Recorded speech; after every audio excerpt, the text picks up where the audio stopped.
Uh, Something doesn't seem right. I think I may have went back in time. Flash, are you messing with the Speed Force again? No. If you want to get nuts, come on, let's get nuts. And that, ladies and gentlemen, is the Flash.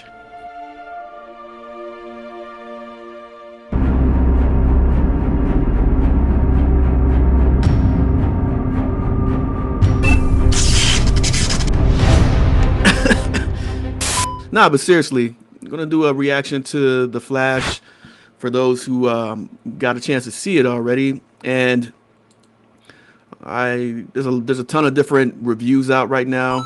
Chris Stuckmann is like his because he kind of really breaks it down without really giving away spoilers and things like that, unless it's a spoiler review, and he's really in depth with it. So we're gonna look at his review on it and kind of talk about it. So let's cue it up.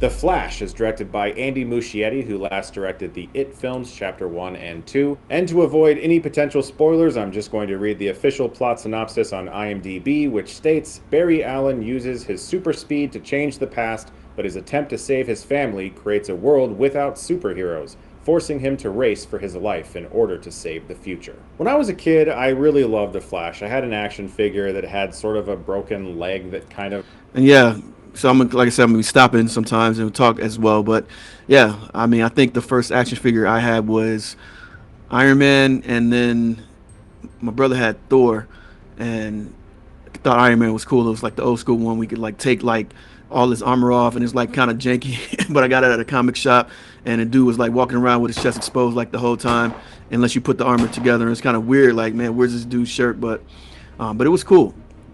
But yeah, the Flash, fan of definitely of the movie and the TV show back in the day, where his pops was the Flash, and I can't think of his name right now, but I'll put it in here when we do post edit there. But yeah, let's get back into it.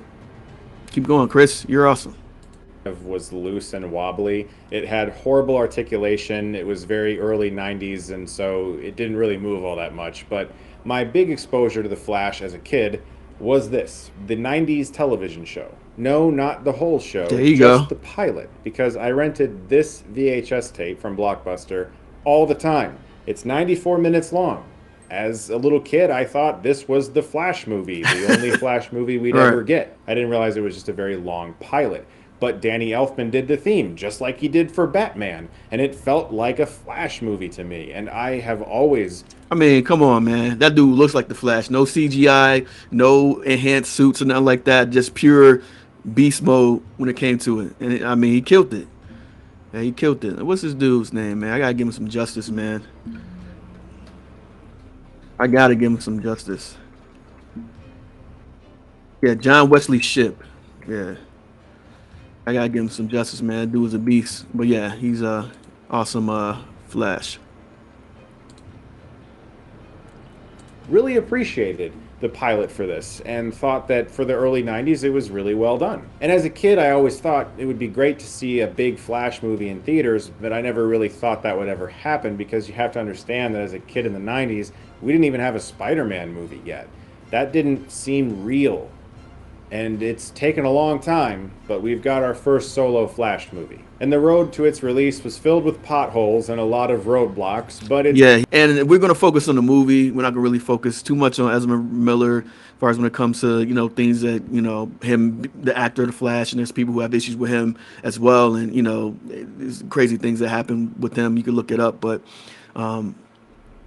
they're taking this from Flashpoint Paradox. This is where the gist of the story anyway, is coming from. And of course, I know that there's probably going to be some spoilers and surprises. Surprises. Just try to stay offline if you don't want no spoilers, because I'm sure they're coming. You know what I'm saying? So stay offline if you don't want to see them. I know I'm not going to, this pretty much would be, this and a couple other people, maybe my only time looking at the reviews of it. But yeah, we know it was Superman in this situation in Flashpoint Paradox. There was no superheroes. Basically, Batman. It was Batman's father, and he went berserk. He was like, he had this the Batman had guns. This Batman wasn't afraid to kill people. He was the hardcore Batman. His dad was Thomas Wayne. So of course they're using Bruce. I don't know why I said Bruce. I'm Batman. Yeah. I'm Batman. Michael Keaton in this. They're using Michael Keaton instead of Thomas Wayne. So I don't know how they're gonna do that situation, and they may still hit us with some spoilers with that. That may be Thomas Wayne, but we'll see. And man, I'm spoiling the movie. You haven't seen Flashpoint Paradox, so you may want to watch that as well, so you kind of get caught up on the story though. But yeah, it was Superman instead of Supergirl in this predicament. But the world didn't really have superheroes. It had some Cyborg and things like that. It had some metahumans, but for the most part, it was a totally different world when he went back in time in Flashpoint Paradox to save his mom.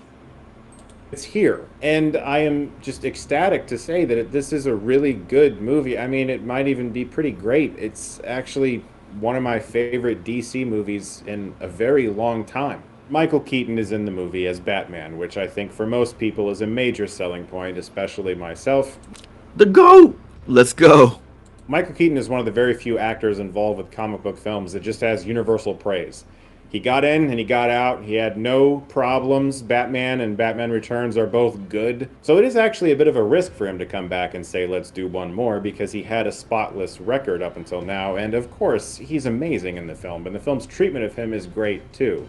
He gets to do a lot of things, and you get to see Michael Keaton as Batman doing things that they did not have the technology or the ability to do in 1989 and 1992. And obviously it's fan service, but as I've said in the past, I'm a fan, service me. I don't get this criticism. I've never ever appreciated that criticism of just because it's a guaranteed like from me, that means that they're cheating somehow. Because you can get fan service just utterly wrong and just completely screw it all up. And it takes work to make it work. And they put in that effort. Keaton is fantastic in the movie. His character feels like he fits.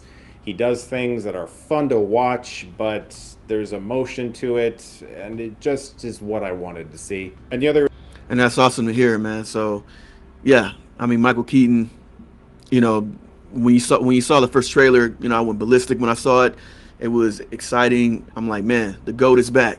Because if you're fans of what 1989, 1992 Batman, um, this should be awesome, man.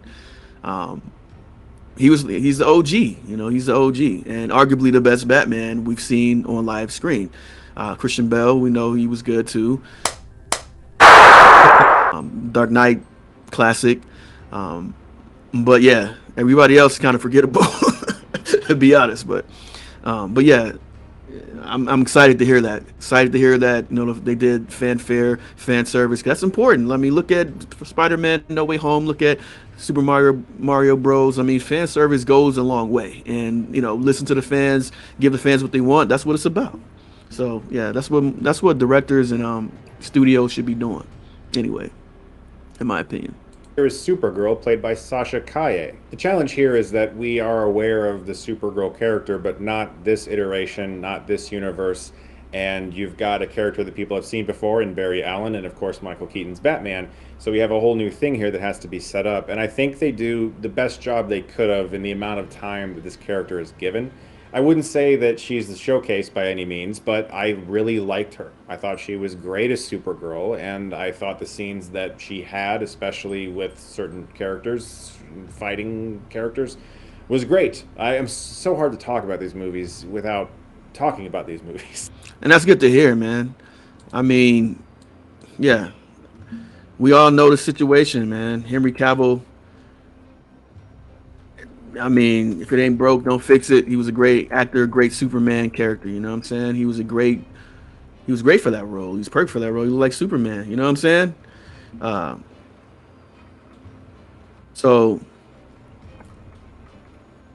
when see Supergirl, which I'm a fan of Supergirl as well. Sasha Cal, hopefully I'm saying that right. I'm not really good with names, pronunciation anyway. Sasha Cal, Calais Cal. Sasha Kaye. Hopefully, she gets the, because she got big shoes to fill. Hopefully, she gets the response and the reaction from the crowd, like a good reaction. Hopefully everybody enjoys her iteration of Supergirl. And it looks like from the actual trailers, she's gonna be a beast and a really great addition to the DCU. So I'm excited to see her in action, man. Excited to see what she brings to the role. Yeah. But I'm doing my best. She was really good, is what I'm getting at. Could have just said that, I guess. Ezra Miller has not had the best few months in the press. They've gone through a lot of issues. There's been a lot of bad reports, and things haven't been amazing. But I am happy to say that Miller is really good in the movie. And I think the filmmakers do a very smart thing here, because Miller's interpretation of Barry Allen in past films has worked very well as a supporting character. This is a very jokey character. Doesn't take a lot of things very seriously.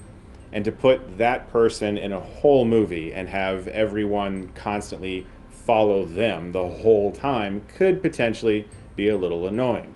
And that's why my thing is with that was my thing with Grant Gustin a little bit in the Flash show, and I'm a huge fan of the Flash show. Still got a couple episodes from season 9 to catch up on, but still a huge fan of the show. And though there was some, it did kind of fall off after Cisco and things like that. But they're trying to finish strong. And from what I saw after the whole Batwoman fiasco situation, I am vengeance. it is getting better. So, yeah, but his jovialness, his ability to joke, and he's kind of like a joking character. That's kind of what we're used to. And Grant, he brought a more serious tone, and when he did try some jokes and stuff like that throughout the years, and his light side, I like that, because that's kind of more canon or more in line with the comic books and how he is as far as his character. And he's a tough character. I mean, he's always been a tough character, but he's a wisecracking jokester as well. But yeah, I mean, he's always been a cool character. His limit is insane as far as his power level. They try not to make him OP. I mean, he can go back in time. We know that, but I mean, he can, do a lot of stuff. Go through stuff. Phase through things, shoot lightning bolts. You know what I'm saying? Like, there's a lot of stuff that he can do that we don't always see and not privy to when it comes to like the show. So, I mean, it's kind of the only thing.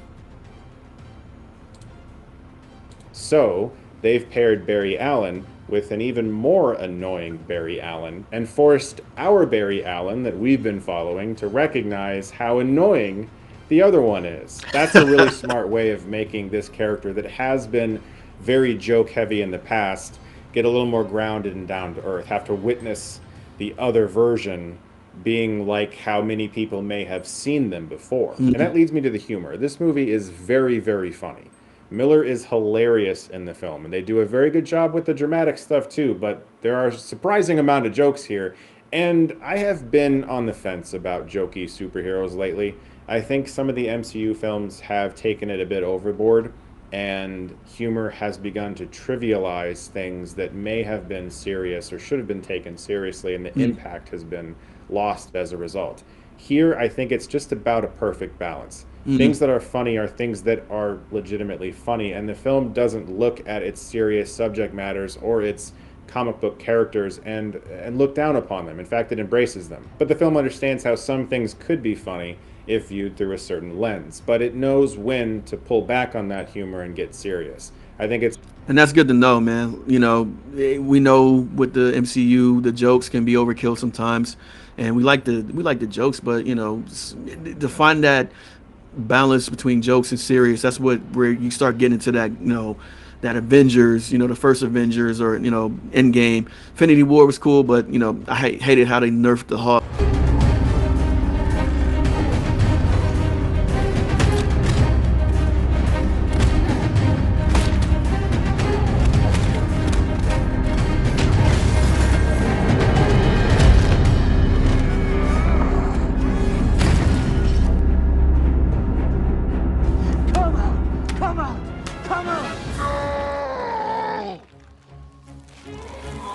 So that was my gripe with the whole movie. It's like it was hard for me to get past that because I was ready for the Hawk to go hard, but they nerfed him from the jump. So that's my issue with Infinity War. Thor went off, and there's some cool parts in it, especially in Wakanda in that fight there. But yeah, that was my grievance with that one. But yeah, it's good to hear that's not too jokey. I mean, we want to have a good balance, you know. Um, we don't want it to be too campy, you know what I'm saying? So, but we do like the jokes, and like I said, the Flash is a joking character, so we do want to see that as well. It's the At least I perfect do. balance of it. And Andy Muschietti is such an imaginative director. His camera work is stunning. There's an early sequence involving the rescue of a lot of innocents that are falling from a building that was truly jaw-dropping. A movie like this requires a ton of CGI to make the story work, of course, and I do think that at times it became very noticeable. There are especially moments where you have both Barry Allens on screen, and I could always tell which one wasn't Ezra Miller in camera. There was some kind of facial replacement or something. It didn't feel like they did what they used to do, which was the actor would just film both roles and then they'd find ways to combine the footage later in post, like say with adaptation or enemy. Here I could always tell which face wasn't the in-camera Ezra Miller, and it was very distracting. That really is my biggest flaw with the movie, which is good because that means story-wise the film works pretty damn well. As you It's good to hear that the story's on point, man. Like I said, that Flashpoint paradox, though they made it their own and tweaked it to fit what they're trying to do in the DCU going forward, it's good to know that the story was good.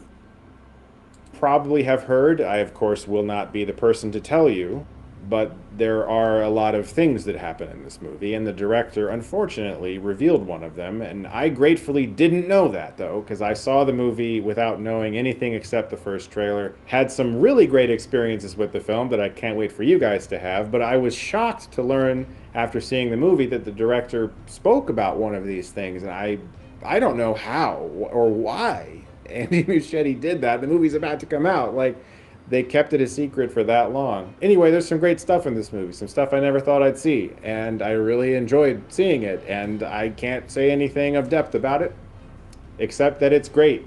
And I jumped out of my seat and grabbed my friend's arm like a small child. I can only imagine I felt like how a child might have felt if they learned that Santa Claus is real and they saw Santa Claus. Like, Yo, that's how I'm gonna be. That's how it was, with Avengers, the first one, and Endgame. You know, that's how you know the movie is really good, man. It gets you into it, the emotions high. Like I was smiling the whole time during the Super Mario Bros. I got hyped when I saw, and Spider-Man No Way Home and the Spider-Men in that movie. You know what I'm saying? The OGs and just all of them on screen. It was cool to see, man.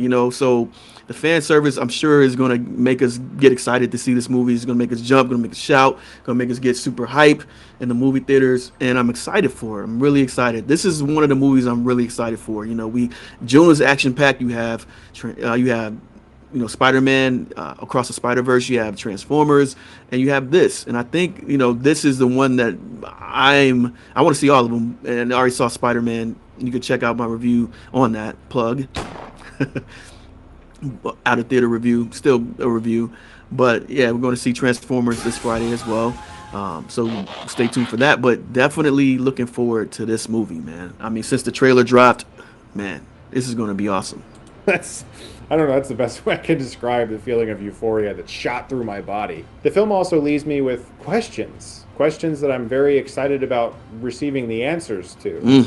I have no idea how they will ever continue with certain things, but I really want to know what they're going to do. My audience went crazy. That's all I'll say for the final few minutes of this film. It was like a volcanic eruption. So yeah, I mean, honestly, this movie. That's what I want to hear, man. I got a feeling it's going to be like that, man. I know if they do it right, we're going to go ballistic in there, just, excited for the fanfare, man. I mean, it's gearing up to be one of the biggest movies of the year. Mario is that so far. But, man, this is going to be awesome. It's going to be epic, awesome.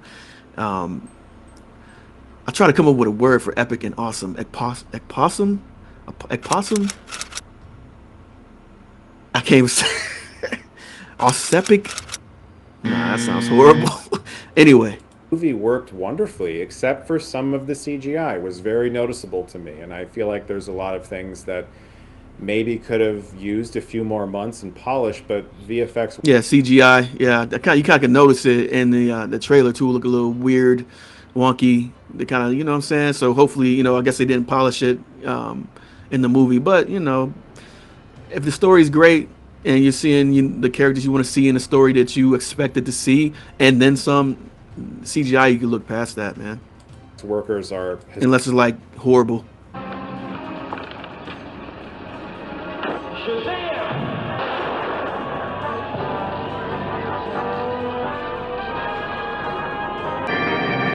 historically overworked and undervalued, and so I can assume that's probably a contributing factor. But yeah, despite all of the issues that have come forward to be a roadblock to this movie, it was very successful and good, and I hope you guys enjoy it when you see it. Thank you so much, as always, for watching. Look forward to more videos very soon, and if you like this, you can click right here and get Stuckmanized. Awesome, man. Awesome job, man. That's why I like to watch him, man. Like he goes in depth, but he gives you just enough. You know what I'm saying? He don't spoil it. If it's not a spoiler review, he gives you just enough, man. So yeah, I definitely like to check out his channel, man. So check him out when you get a chance. Make sure you like and subscribe to his channel. He has some great videos on there, great reviews. Yeah. But yeah, man, let me know what you think. Are you excited to see this movie? Are you hyped? I mean, we got 2 weeks, and then we get to experience it live action, man. So yeah, I'm really excited for this. I know it's going to be a game changer, and it's going to be to DC, and Marvel, so because Spider-Man Across the Spider-Verse is amazing. I'll talk more about it, so you can check that out. And though Ant-Man made more money, Shazam Fury of the Gods was a better movie in my opinion. So I gave it, I gave them the edge in that situation. But yeah, Guardians of the Galaxy made it 1, Spider-Man made it 2, and now it's about to be 2 too. Because I know this movie's going to be good, man. And yes, it's going to have some nitpicky things that we can be like, yo, this sucks, or things we're like, they probably could have did it differently. But ultimately, it's going to be a movie where we're going to really appreciate it, and it's going to set up the DCU, man. Like James Gunn, he caught a lot of flack. We already know when it comes to when things change, and we don't really agree with the change in the Snyderverse. We want to see Zack Snyder come back and do something with Justice League and things like that. It doesn't mean that he's not going to collaborate at some point with the actors we want to see and the directors we want to see and writers and things like that to make it to do it justice when it comes to the fans and actors and the characters as a whole, the universe as a whole. So fan of DC, fan of Marvel, fan of both. So. And all things comic books. So, but yeah, let me know what you think in the comments. Are you excited for this movie? What movie are you most excited for this year? We'd love to hear it. And thanks for tuning in. Hat the Gamer signing off. I'm Batman. Oh, hello. I'm Batman. That's more like it. Let me go back to playing my figurines, man. Don't act like y'all don't be still playing with the figurines, man. Stop playing, yo. You got a whole closet full of them joints. Nah. Peace.